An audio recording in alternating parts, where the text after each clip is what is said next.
खूप लोकांना असं वाटते आरक्षण फक्त बौद्ध समाजासाठी आहे.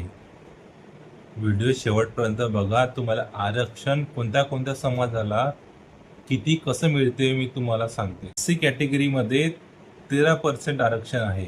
13%. आणि एससी कॅटेगरीमध्ये 59 जाती आहेत.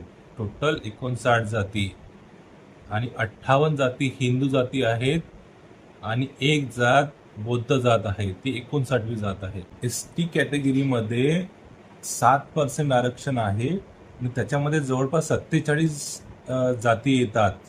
त्या सर्व 47 जाती हिंदू आहेत. ओबीसी कॅटेगरीमध्ये 19% आरक्षण आहे. 19. सर्वात जास्त आरक्षण 19% ओबीसी समाजाला आहे आणि ओबीसी समाजामध्ये टोटल 345 ते 350 पर्यंत जाती आहेत.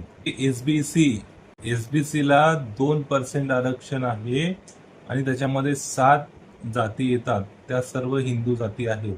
ए याच्यामध्ये 3% आरक्षण आहे, त्याच्यामध्ये 14 जाती येतात, त्या 14 जाती पण हिंदू आहेत.